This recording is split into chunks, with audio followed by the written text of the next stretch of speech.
Hello and welcome to Sriraj IS. My name is Shashank Roy, and there is another topic right in front of you.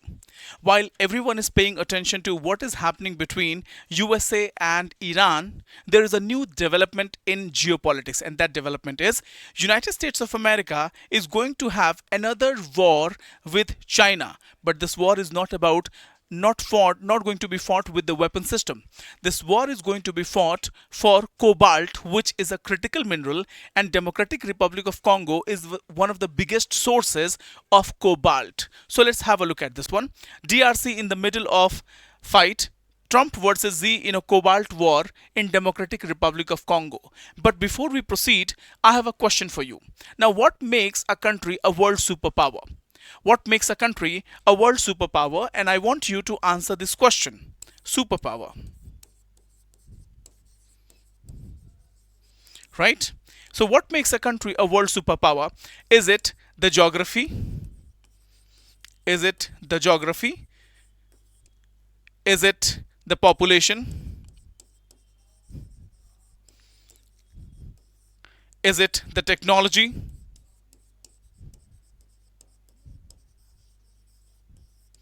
It is related to access to oceans. It is related to the population and technology and oceans or geography, or it is related to mines and minerals,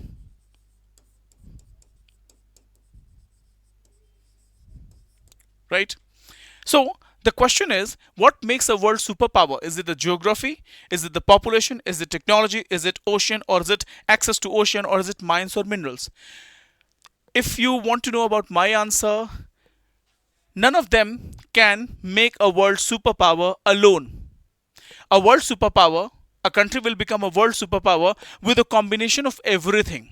They need a geography, they need a population which is healthy, educated, with a critical bent of mind, technology which is affordable, access to oceans, along with the trade relations, and then the mines and minerals. Africa is one such country which is abundant in terms of natural resources. But if you look at the map, if you look at the reports, Africa is one of the poorest continent on this earth, also known as dark continents.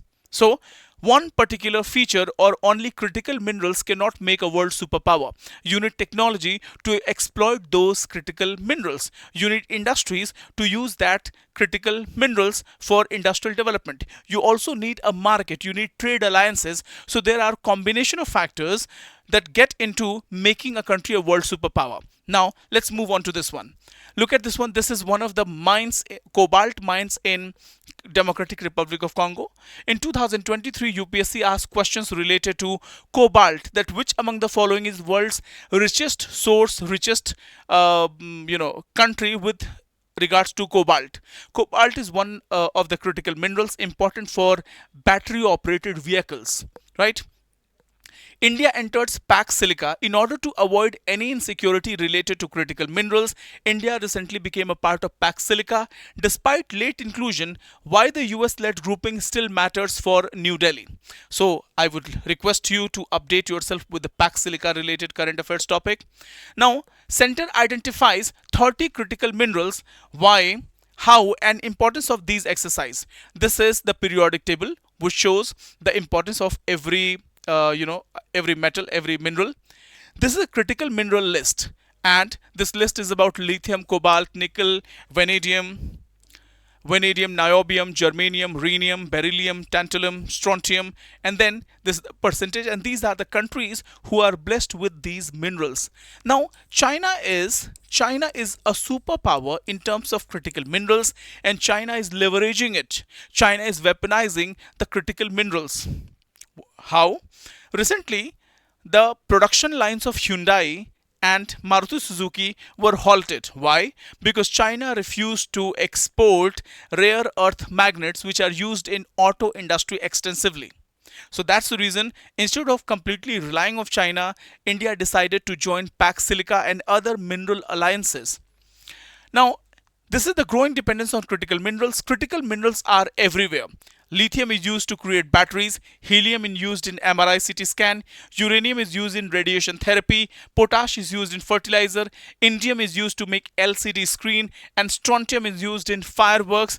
And here it is, top industries that rely on critical minerals. These industries are telecommunication, electronics, energy, defense, aerospace, and transportation.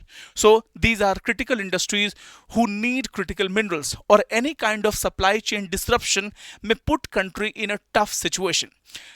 If you want to know about supply chain disruption, please watch my earlier video related to supply chain disruption and India's vulnerability for such disruption.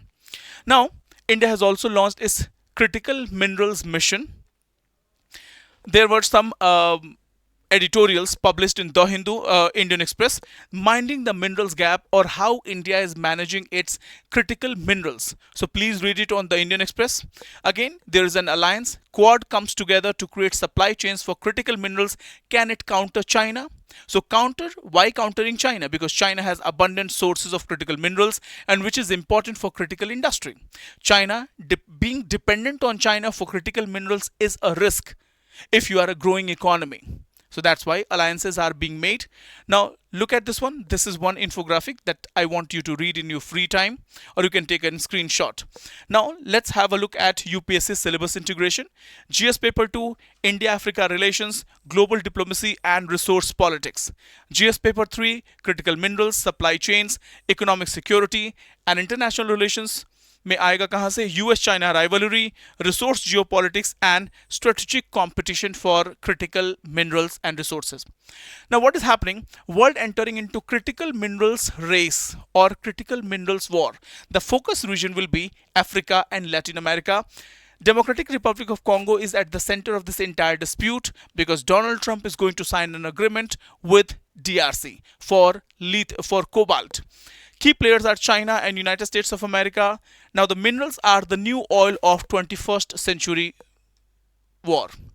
Next is why DRC matters, why Democratic Republic of Congo is important, because it holds 70% of the global cobalt reserves essential for EV batteries, smartphones and defense technologies. So now if you pay attention to Make in India, if you pay attention to Make in India, if you pay attention to production linked scheme, if you pay attention to various schemes launched by India, you'll find that India is paying huge attention and impetus to EV battery segment, smartphones and defense technologies. That's why cobalt is needed, and DRC is having 70% of global cobalt reserves. Right? Now China DRC deal, what is this? New mining agreement signed between China and DRC, which includes data sharing on mineral reserves, investment protection and fast track iron ore project. Now the major benefit China will get out of it is duty free access to China. Now a strategic move deepens China's grip on global supply chain. So China is already blessed with critical minerals, and with the signing of this agreement, China is controlling more and more resources. Right? Now DRC is a smart strategy. DRC is not choosing sides with any single country, playing both powers, playing with the USA and playing with China as well. Demands what DRC is demanding from China. DRC is demanding that this cobalt will be processed not in China, but this is going to be processed in local. Now, not just raw export. We will not export the raw material. We will process it within our country so that we can develop our processing capability, and then the processed material will be exported to you so that we can get good amount of money, because the raw material will not give you any good amount. So they will process it, thereby developing their capability, and then they will have more bargaining capacity with the USA and the China. Now target strategy is to maximize profit and bargaining power, and this is what DRC is aiming. Now next is US. What is the US counter strategy? Strategic partnership with the DRC was signed in 2025, and the objective is reduce dependence on China. Now it is related to investment. $12 billion got investment in Africa. Now Lobito corridor was developed by rail and logistics, and security support in mining zone extended by United States of America. So by this agreement signed in 2025, the race for critical mineral is going to be intensified in African continent. Now the ground reality. Eastern Democratic Republic of Congo is full of conflict zone. UPSC asked related to questions related to Sahel region. Sahel region. So it will not be an easy cakewalk. There are conflict zone within Democratic Republic of Congo and there is political instability. So it's not sure that the investment will be protected or not.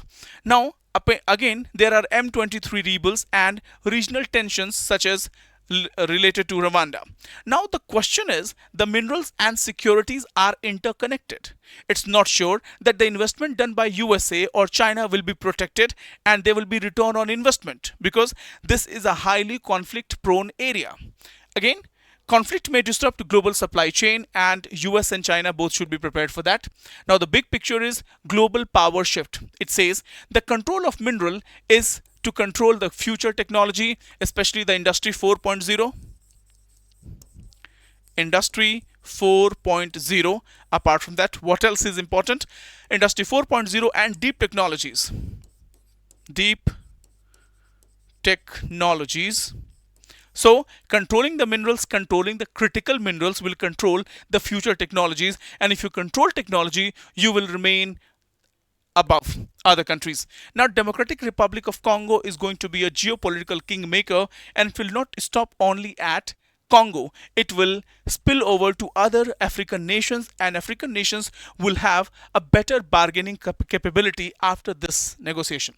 Now the strategy is engage China and USA both, extract maximum advantage and thereby use your resources of power and influence globally. Next is UPSC value addition will be critical mineral diplomacy is rising and Africa becoming the new geopolitical background in the for the critical minerals. Now supply chain is equal to national security issues. So the question is, what is India doing? The question is, what is India doing for its critical minerals? India doesn't have abundant sources of critical minerals, so please pay attention what India is doing or how India is meeting its needs related to critical minerals. In my previous video, I covered how India is vulnerable for supply chain disruptions, especially in terms of food, in terms of fertilizer, in terms of oil, in terms of gold, in terms of silver. So here it is. Critical minerals diplomacy rising, Africa becoming new geopolitical background, and supply chain is equal to national security issues.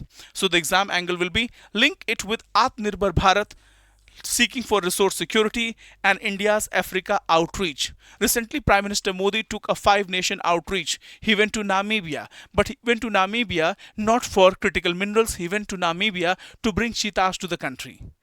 Because without cheetahs, India will not be empowered. So instead of critical mineral outreach, Prime Minister Modi went to Namibia and brought with cheetahs.